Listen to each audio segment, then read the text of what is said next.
and welcome to episode 3 of the Woman Series. My name is Maimuna.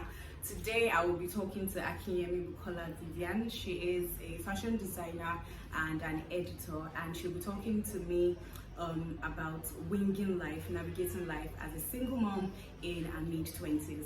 Let us hear Bukola's story. And here is Buki. Hi. Thank you for honoring my call. You're welcome. How are you doing? I'm fine. How's your baby? How's your daughter? She's fine. She's fine. She's good. How old is she? She's 6. 6.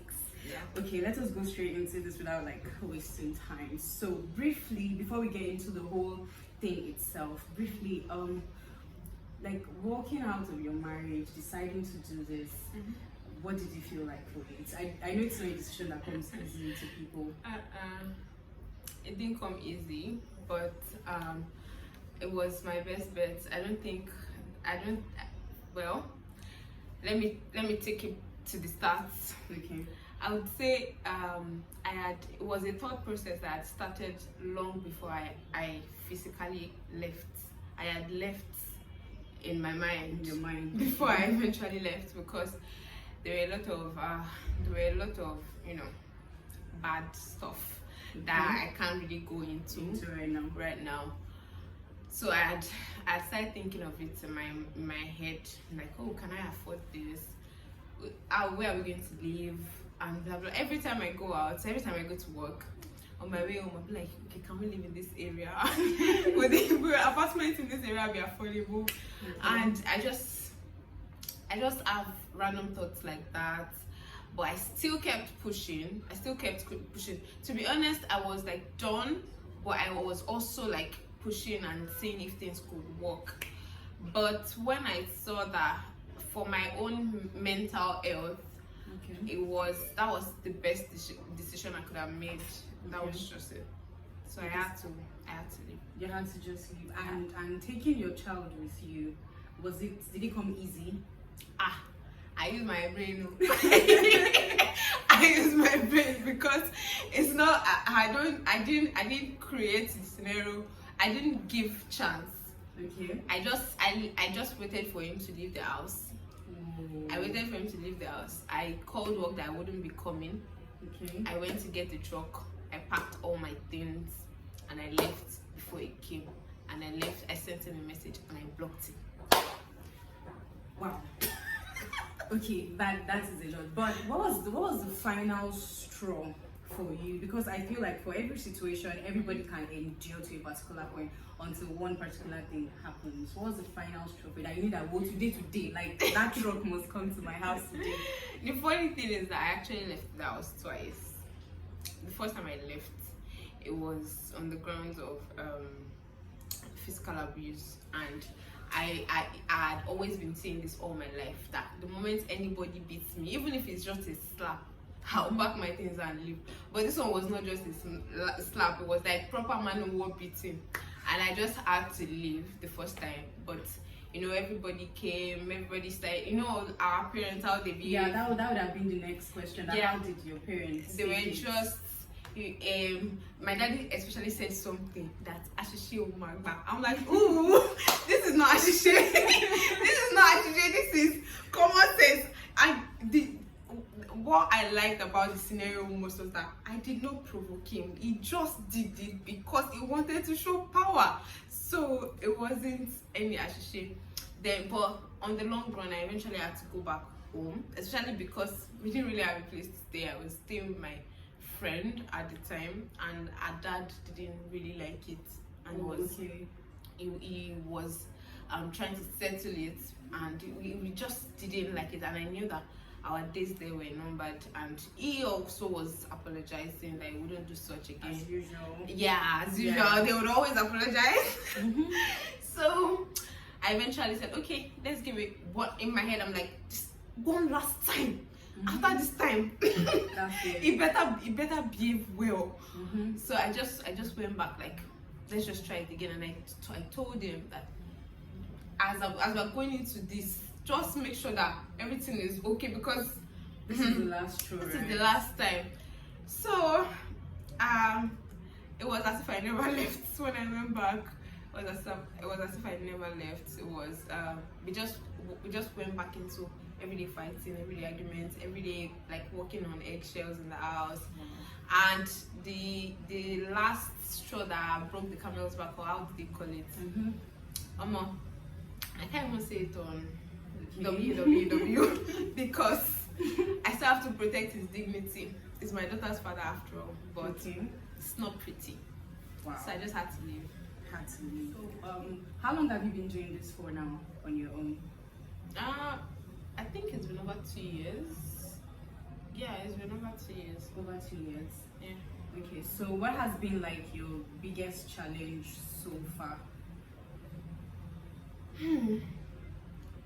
Maybe it's because I'm not somebody that believes in regrets or anything. Like I would have said money, but in a way, God has been blessing us. God has been coming through for us, and we've been fine. It's not as if we have a lot of money. We don't have a lot of money, but our basic needs are being met. So we are very fine. Okay, so that means that looking at finances, you've been able to at least play your own part. Yeah. In the whole upbringing. Do you like co-parent, or everything is solely on you?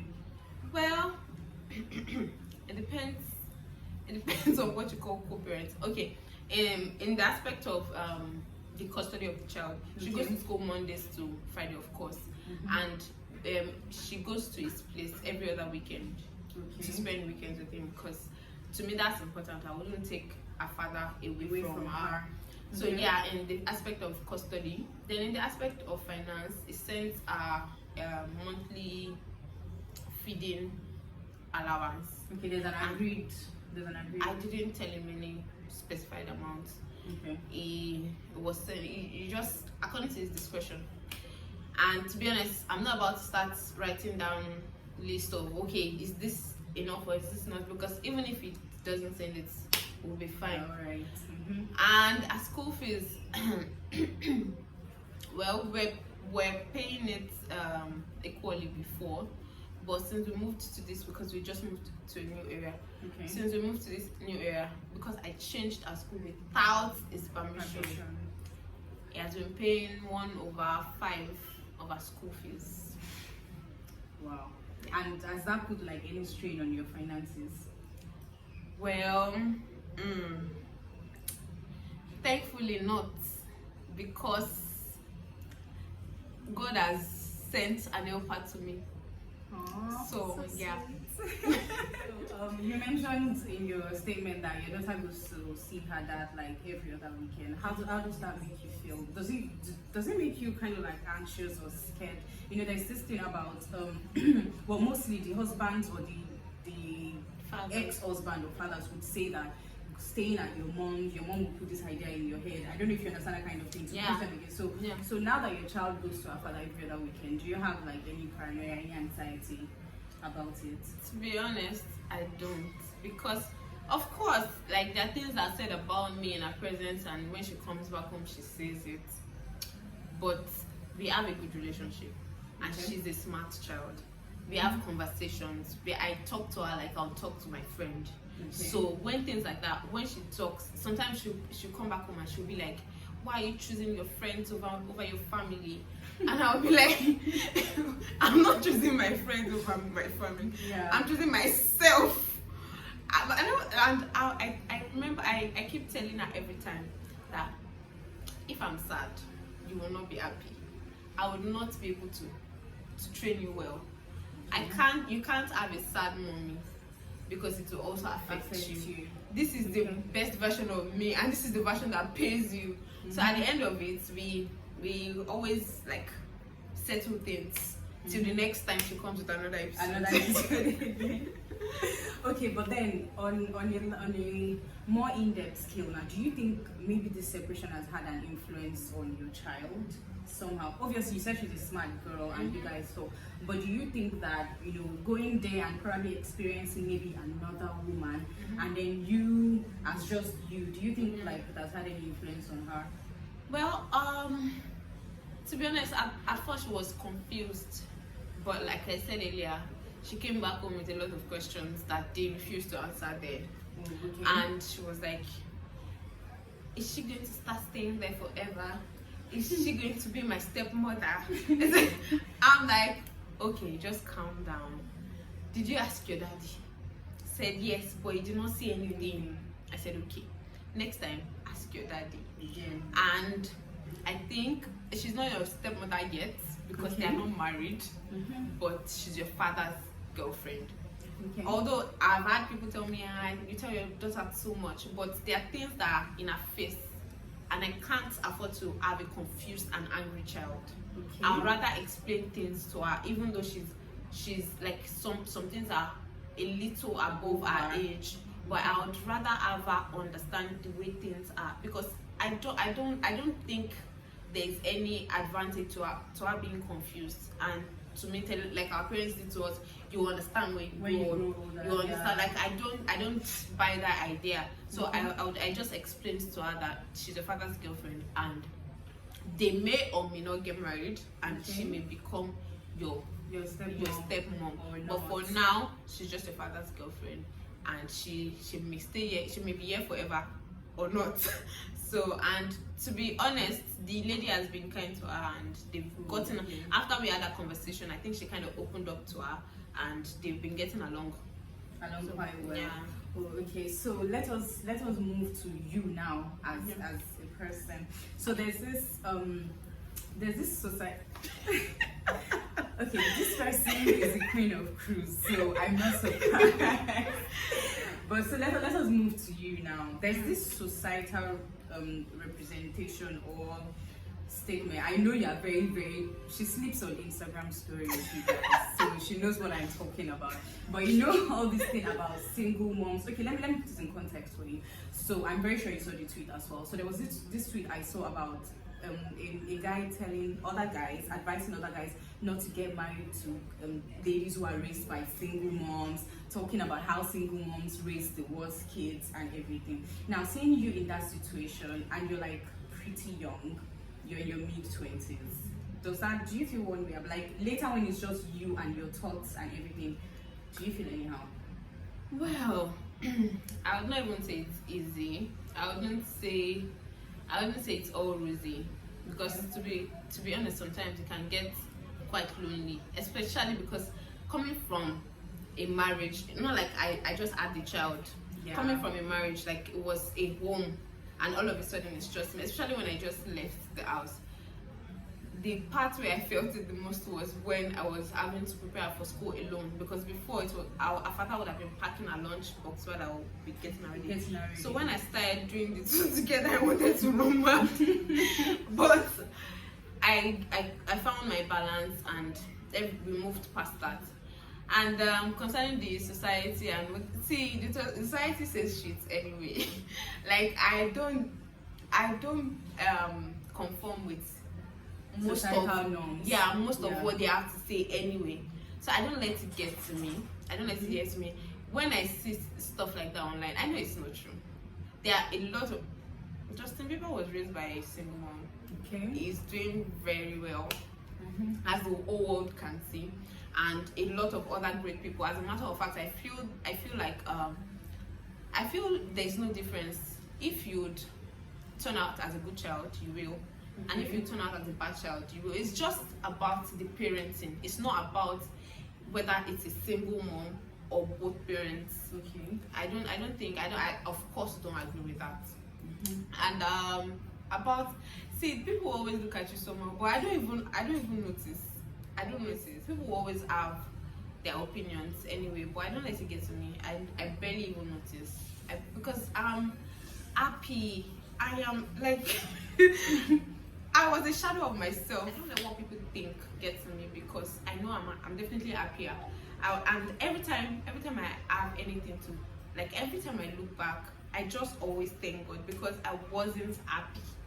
I wasn't, although there were of course good times, but overall I wasn't happy. It wasn't a good time in my life. It wasn't a good phase in my life. So nothing anybody has to say would get to me, because I know the difference.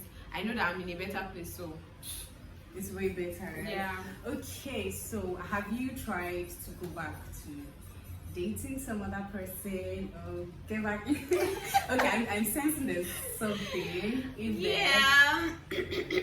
But what was it like for you? No, let's not start from just here. What was it like for you transitioning from I used to be married to I'm no longer married to it's just me and my child, and then moving on to other men? Well,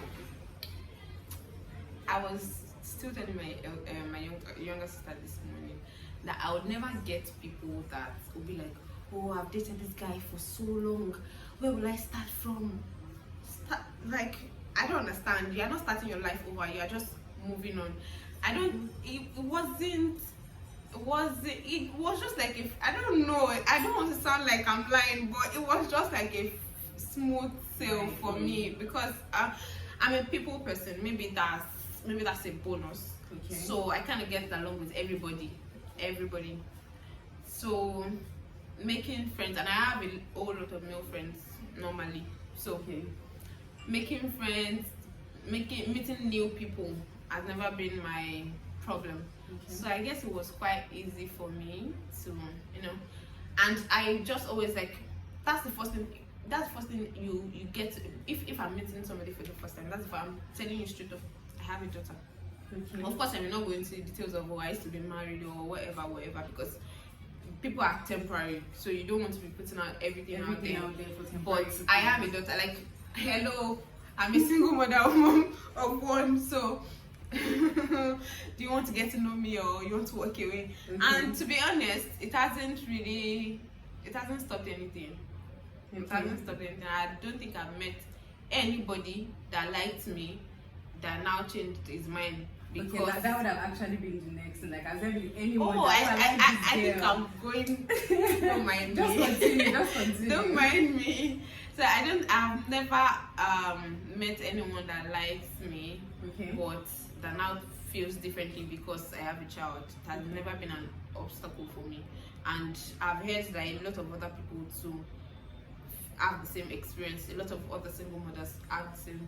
If anything, makes you more attractive because they know that you're not going to pressure them. Like, to be honest, I'm not in a hurry to get into anything.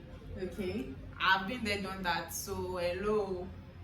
So yeah. But then, are you okay? Since you're not in a hurry and meeting new people has not like been a problem for you or whatever. So are you like looking to giving marriage another shot?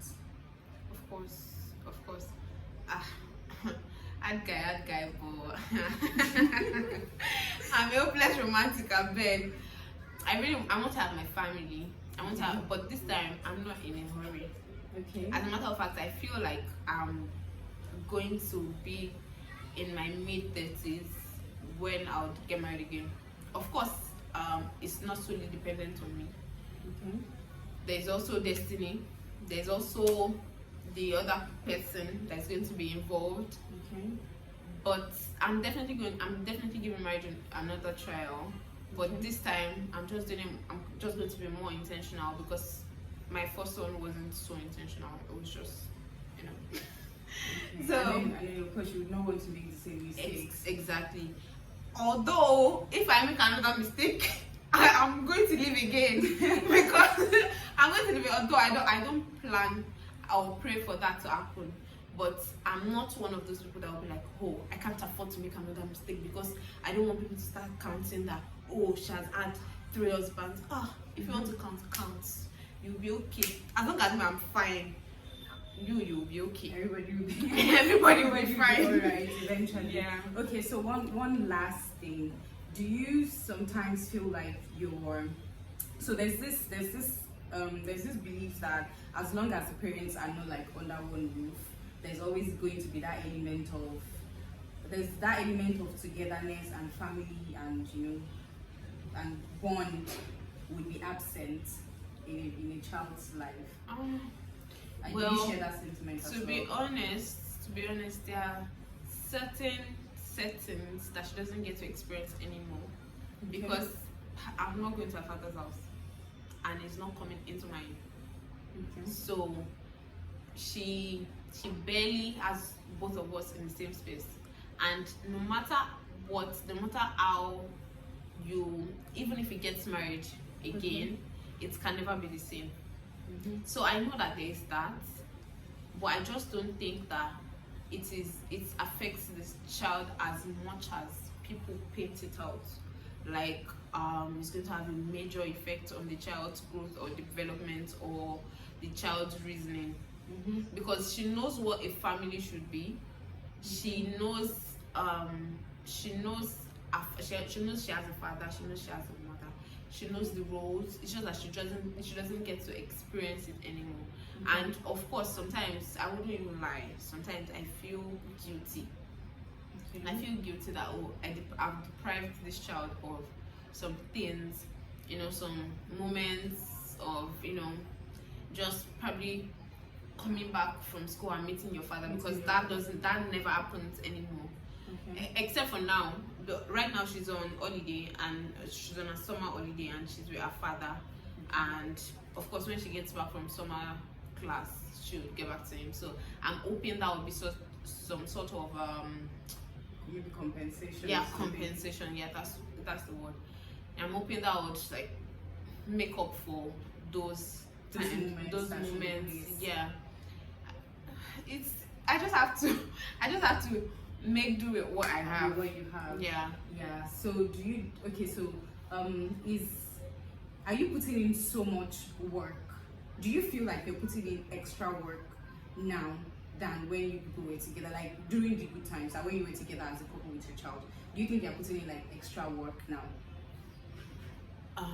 Not to sound like I'm full of myself. Okay.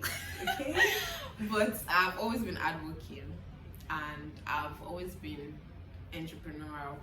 So I've always, even when I was with him, I was working and I had my business on the side. But now I do it more intentionally because I can't afford to fail. I can't afford to fail, and I know that there's a child that I'm responsible for. I don't want to make a mistake. I don't want to be a laughing stock. Forget that I don't care about what people have to say, but at the same time, I don't want to be a laughing stock. I don't want to be stranded, because true, I do have help, but even my help reminds me that I've learned a lot from this person also. That I have to learn how to be on my own.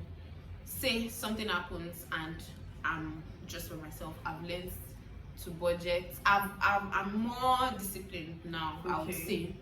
I've learned to budget. I've learned to always buy food stuff because her salary is coming in. I've learned. I was taught, and I've learned to always buy food stuff, because once food stuff is in the house, the rest of it is small. It's small. Yeah. So I've learned budgeting. I've learned to save. I've learned to plan ahead. Before, even now, I kind of live one day at a time, but I'm more mindful now. So on the last note, what would you love for, maybe women that are considering taking that bold step that you took yourself, or women who have taken that bold step and they're in maybe that first phase where you are, where you were not sure about, hey, moving on with my child and everything, what would you say to them or something? Well, there are different faces to it. I'm sure you will have to think about it first in your head, contemplate and stuff. Make sure it is what you want, because once it is your decision and you're not listening to anybody, to be honest, I could have left my marriage way earlier if I was listening to people, but I just wanted to fight for it. I just wanted to fight for it until I was done. So make sure you are done, so that you won't be a laughing stock. You won't just be going back and forth. Then I would advise that you have a concrete plan. Because especially if you have kids. If you don't have a child, or if you don't have kids, you'll be fine. As long as you have friends that you can hang around with, and you'll always be fine. God will always come through for you. But if you have a child, because you can't cut with people and go with your child. I don't think there'll be a lot of people that would Would accommodate. accept Even that. me, I'm not going to host anybody. I'm not going to host you and host your child because that is a big responsibility. So I would advise that you plan ahead and ask for help. Ask for help. No, nobody is a, how do they say that thing? No man is an island. Exactly, no man is an island. Ask for help. Or don't feel entitled. Don't say, you know, I'm a single mother. Nobody sent you. nobody sent you to go and marry. I mean, nobody sent you to get pregnant. Okay. So nobody owes you anything. But at the same time, ask for help. Don't be shy. Don't think that, oh, what would they think about me? They'll think that did I send you a message? They do not send you, but at the same time, I'm sure that you know people that are for you, people that are in your corner, that you can always talk to. If you need to talk to people. Don't die of depression, because I'm sure that some people, unlike me, I don't really know how to stay sad for long. But I'm sure that there are people that are different and will be moody and brooding, and I know that there are people that see a broken marriage as a big deal, a very big deal, more than I do. So you may not really get past that phase sometimes. So you need to talk to people. Don't move away from people. Don't shy away from people. It is not a shameful thing to choose yourself. It is not. You are doing yourself good. In the long run, you'll be happy that you chose yourself. And I think that's all. Just get all the help you can. Okay. Ask people and work hard and pray hard. Pray harder. Yeah, that's all. Okay, that's about it. Thank you very much for doing this and sharing your story. It was great having you. Alright, I'll see you guys in another episode of the Woman Series. I hope that this would, give someone out there probably the courage or the hope or the comfort that you need to move on in life. See you guys some other time.